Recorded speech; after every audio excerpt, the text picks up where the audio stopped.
Mr. Prime Minister, great to have you with us on Leaders Talk. Happy Chinese New Year and happy belated birthday to you. Thank you very much. Happy Chinese New Year and good morning. Well, why not? Let's start with something exciting, the visa-free era we're about to enter starting from March this year, given that both countries have already signed the agreement on mutual visa exemption.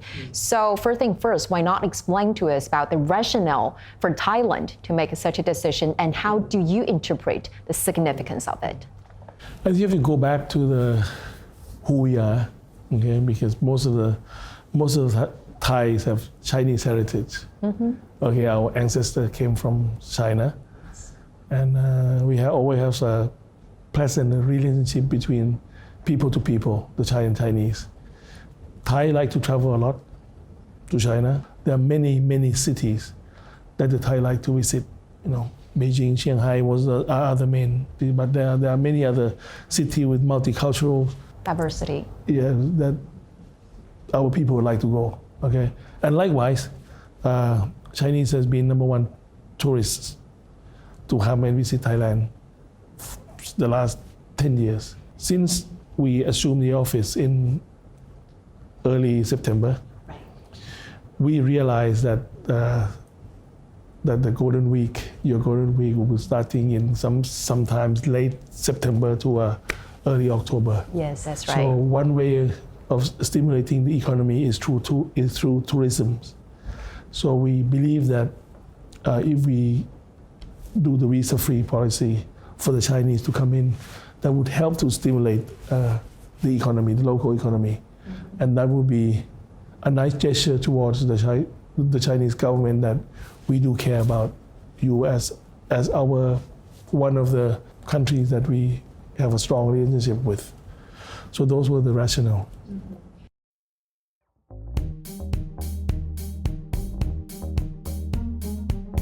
历史悠久，风光独特，文化亲近。一直以来，泰国都是深受中国游客喜爱的海外旅游目的地之一。而泰国旅游业在经历3年疫情的低谷之后，也急切盼望着中国游客的回归。2023年9月5日，赛塔他微信就任泰国总理。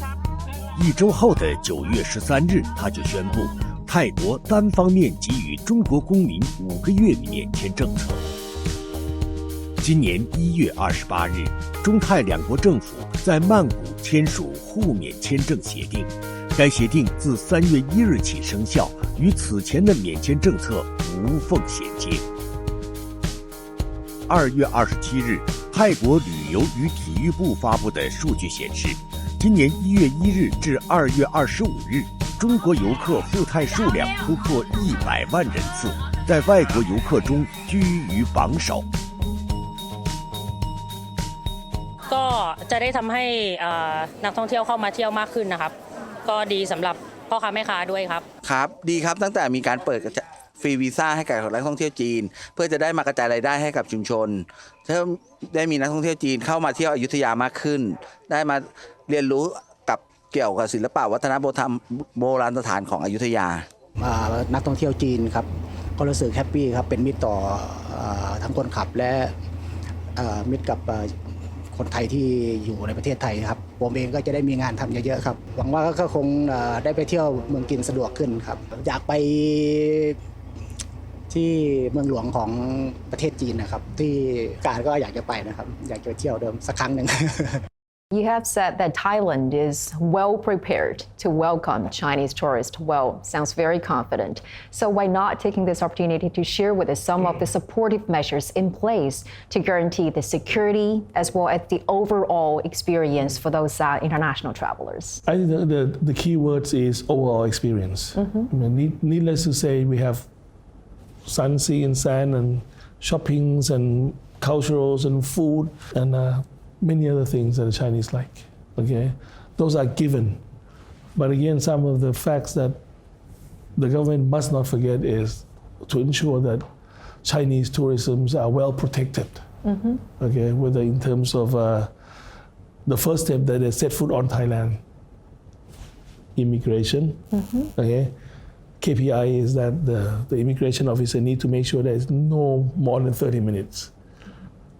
Are we able to achieve that most of the time, but sometimes it's still 45 to an hour, which is fairly long. Okay, we are making sure that all the journeys, all the immigration is according to KPI. The baggage delivery at the airport is timely. Right. Like you pass immigration, you have to wait another half an hour for it. The taxi needs to be available for you, okay? And overall safety is of the Chinese tourists of utmost importance to us. I have experienced some of the experience that you just mentioned because I remember many years ago when I visited Thailand. At that time, I was a kid. And the very first Thai language I think I remember that time, besides Savadika and Khop Kun Ka, are Chan Run and non-run, so hot water and hot tea. So forgive for my imperfect pronunciation because at the time, many years ago, it was not that easy to get hot water in restaurants and hotels here in Bangkok. But this time, the minute we arrived at the airport, I saw there's a water dispenser machine with options of hot water, water of room temperature, and cold water. So I think it is, as you said, you know, the details, the devil's in the details, very well right? observed. I think it's the most important thing is we must make sure that our guests like the experience. They would like to have an option of what they like. Yes. Okay, we want them to feel at home. Personally, I like to bring ice cold water. Okay. I can but imagine. again, it's the Chinese like it warm, semi-warm, hot. Right. I mean, it doesn't matter whether who like what, but we need to provide options. And also it seems that soft power, or enhancing soft power for economic values has become one of the priorities for your government. So why is that? And given that soft power includes fashion and design, film, festivals, food, of course, and the list goes on. So if you could just name one thing, the thing that you recommend the most to our Chinese viewers with this opportunity, what would it be? It's different because sometimes the Chinese like experience food. Right. Okay, we have all kinds of food. For example, khanom krok. It depends on who like what. Okay, I like sports. For example, Muay Thai, Thai kickboxing. Yes. Muay Thai. The words Thai in the soft power of this particular sport, Muay Thai, Thai kickboxing is worldwide accepted. Right. The European loves it. They come here, spend 7 to 10 days training, and spend more money here. Yes. And why is soft power particularly important to your government? Because, if you look at how the country has been developing, okay, most of the big cities like Chiang Mai is obviously very well known already. Yes. Tourists, cultural. Phuket is a world-class destination. Sun, sea, and sand, food, excellent hotel. Bangkok, of course, you all knows about the good part of Bangkok. But there are many other provinces. Some of the provinces is not even known to the Chinese tourists. The only way to make it known, well known, is that why should they know about it? Okay, there's culture, there is fashion, there's food, there's sports, there's local cultures that they need to know. So Right. those are the main reasons why I want to spread the wealth towards the upcountry provinces. You were in China last October to attend the Third Belt and Road Forum for International Cooperation, and that was actually the very first official visit that you made outside ASEAN since taking office. And a highlight of your trip was meeting with Chinese President Xi. And during the conversation, President Xi depicted the bilateral relations as family-like. And he also said that both countries are close neighbors, and the friendship has taken deep roots in the hearts of both peoples. Yep. Actually, before, President Xi has also once quoted a Thai proverb in his APEC speech, which is you reap what you sow. So, Mr. Prime Minister, as we all know, next year, 2025, marks the 50th anniversary of diplomatic relations between the two countries. So what kind of seed would you and your government plan to plant in order to enrich or add new dimensions to this already very solid bilateral relations? I think the seeds have been planted 50 years ago. Okay, the people-to-people relationship starting up from the royal families, who has been frequently visited to various Chinese cities, and I used the opportunity to visit China to thank the President Xi for taking care of our royal families. And I wasn't shy in saying to Mr. Xi that we look up to China as a big brother to Thai. Okay, we are related by blood already. We have economics tie. Okay, trade volume between Thai and Chinese has been enormous. Chinese has been the biggest foreign direct investment in Thailand the last couple of years, propelling by the EV industry. Right. Okay, which has been a big investor here. The Belt and Road initiatives, connectivities, has been huge for the regional development. Okay, so we deliberately chose China as the first country outside of the ASEAN to visit, because we want to signify the strong relationship that we have. What impressed you the most about your meeting with President Xi, and how do you view him as a leader? As a president of China, I think he has a thorough understanding of how we should live together. Peace is top of his mind. Common prosperities.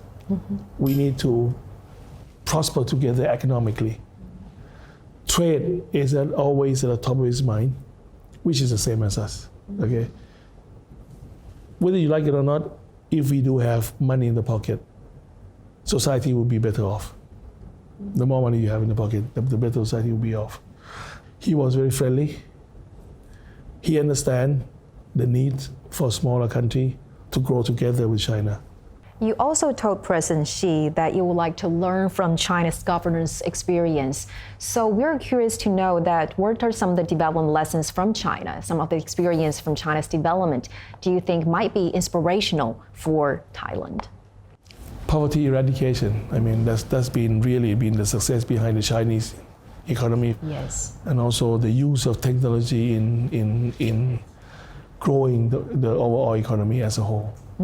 I think after my visit, both countries have got official meeting to make sure that all the objectives are met. Last time when you visited China, what impressed you the most for your China trip? Is it about lifestyle? Is it about development? Or is it about something else? It's about economic developments. I think the Chinese government has done wonder for the Chinese people. Poverty eradication, infrastructure developments, many other things. Like the clean air. In your speech at the UNGA last year, you stressed the importance of international cooperation. So with that context in mind, how do you understand the significance of the Global Development Initiative, the Global Security Initiative, as well as the Global Civilization Initiative proposed by Chinese President Xi? We are fully supportive of that. Leaders being able to discuss frankly, openly about the issues that we have, whether it's crime, whether it's economic developments. Those are very key to the moving forward with the economic developments. 泰国首都曼谷向北80公里，一条高速铁路正在紧锣密鼓的建设中，它就是中泰高铁项目4-3标段。作为两国高质量共建“一带一路”的旗舰工程，中泰高铁是泰国第一条高速铁路，也是海外首次使用中国高铁标准并由所在国出资兴建的高铁项目。其中1期工程连接曼谷和泰国东北部门户呵勒，2期工程将由呵勒延伸至与老挝首都万象仅1河之隔的泰国东北边贸重镇廊开。这里呢是中泰高铁4-3标段的施工现场，这里是整个项目1期规模最大，同时也是唯一一个全程高架的路段。我们可以看到现场的施工现在是已经取得了很大的进展。那大家如果顺着我的手往那个方向看呢，看到的就是泰国现有的米轨。之所以叫做米轨呢，是因为它采用的是当地已经延续了1个多世纪的1000毫米的设计的标准。但是现在呢，其中的有一些路段已经是无法满足现代铁路运输的需求，而正在建设中的中泰高铁采用的是1435毫米的标准轨道，在完工之后呢，有望提升整个泰国的建设和运输能力。ครงการรถไฟความเร็วสูงมีความสำคัญมากกับประเทศไทยซึ่งประเทศไทยคนไทยก็รอคอยโครงการนี้มานานพอสมควรมันทำให้ภาพรวมของเศรษฐกิจในประเทศไทยดีขึ้นทำให้ประเทศไทยกลายเป็นศูนย์รวมของการคมนาคมนะครับไปต่างประเทศไม่ว่าจะเป็นประเทศลาวประเทศจีนมาเลเซียและไทยแลนด์นะครับอันนี้คือประโยชน์สูงสุดที่ในส่วนของครอบครัวที่มีแพลนที่จะส่งลูกชายไปเรียนต่อที่ประเทศจีนนะครับก็รอคอยโครงการนี้ให้แล้วเสร็จเมื่อโครงการนี้แล้วเสร็จนะครับทางครอบครัวก็จะได้ไปท่องเที่ยวที่ประเทศจีนลูกชายก็จะได้ไปเดินทางไปศึกษาที่ประเทศจีนได้เช่นเดียวกันนะครับผมในฐานะผู้ใหญ่บ้านได้ทราบข่าวรถไฟความเร็วสูงไทยจีนได้มาสร้างในประเทศไทยและมีประโยชน์ต่อนักท่องเที่ยวทั่วโลกได้เข้ามาในเมืองไทยและมีรายได้ต่อชุมชนและให้ประเทศไทยเจริญ Mr. Prime Minister, speaking of connectivity, we have something to show you. This is a model of China's Fuxing bullet train. The reason for that is because the China-Thailand railway is a flagship Belt and Road project co-developed by both countries. And I know you have also personally inspected a connecting point in the province of Nang Khai, bordering Laos. So what are some of the changes do you expect from the railway project, as well as some of the other projects under the Belt and Road Initiative brought to the country? I think the connectivity issue is one of the things, because people-to-people relationship cannot go well if you don't have a well-connected system, whether it's by road, whether by train, whether by plane. Okay, I think we can grow together and make sure that both countries, both people are better off if we do have a better connectivity. Prime Minister Saita, as you just mentioned, that grain development has become an emerging regional trend, and with Thailand now aspiring to become a EV frontrunner in Southeast Asia. And we have also noticed that Chinese EV producers are gaining increasing popularity here in the market. They're also expanding their manufacturing base here in the country. And in recent days, we have so many Chinese EVs running on the roads of Bangkok. So what do you think are the biggest competitive edge of the Chinese EV producers, and what policies as well as business environment will the government accommodate to propel growth in the grain driving sector? I think competitive edge are for both countries. We cannot have the edge only, right? For the Chinese EV, definitely the technology, the speed in which the Chinese businessmen think, the speed in which they decide to do investments. Okay. As for Thai, we do have tax incentive, we do have connectivity, we have deep sea port, we have industrial estates, and the Thai adoption towards EV has been the fastest in the region. 40% of car booked end of last year in the automobile trade show, 40% was EV. And 80% of those 40% are Chinese EV. Wow, that's remarkable. Yeah. So the speed in which we have adopted towards the EV and consciousness towards the green economy has been the big propeller for us to be in the forefront of the countries that have been target invested for the Chinese EV firm.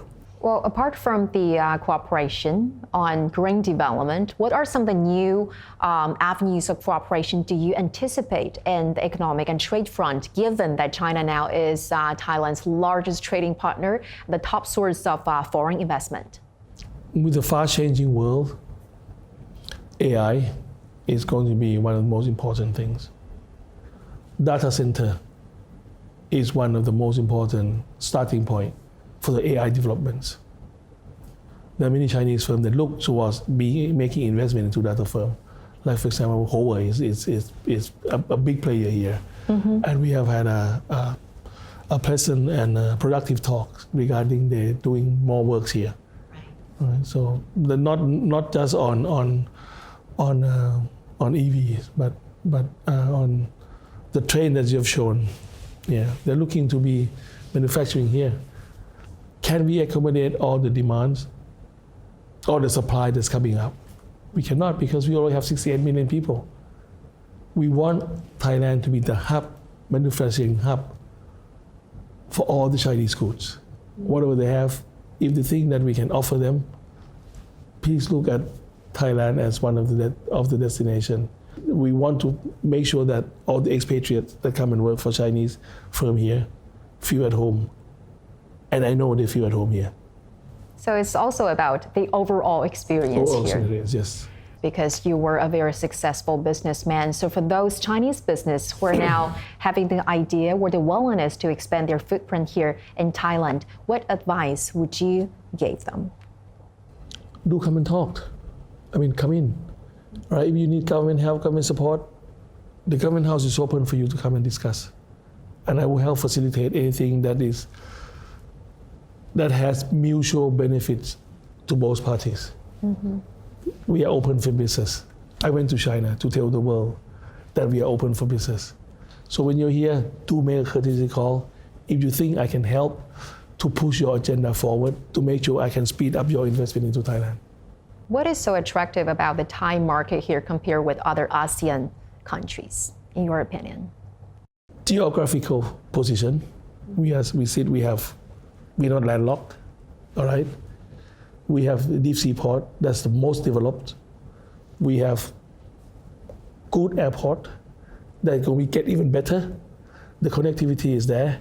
We have availability of clean energy. The tax incentive by BOI, a relatively low cost of living. I mean, tourists, smile, food, healthcare system.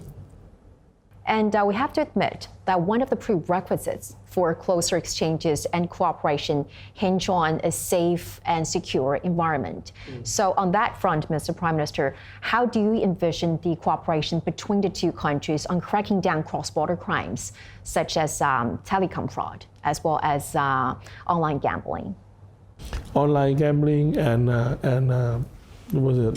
online fraud, call center and all those, Criminals move along the border. If you try to catch them in Thailand, which have been very successful, they move to Burma, they move to Laos, they move to Cambodia. Closer cooperation between the ASEAN leader are key success factor. And finally, because the relations between Thailand and China are very close, like families, like relatives, what you want to express to the Chinese people? I think the nearest event that's coming up is the 1st of March. The visa-free for both countries, permanent visa-free for both countries. This is one of the very significant steps for both country relations.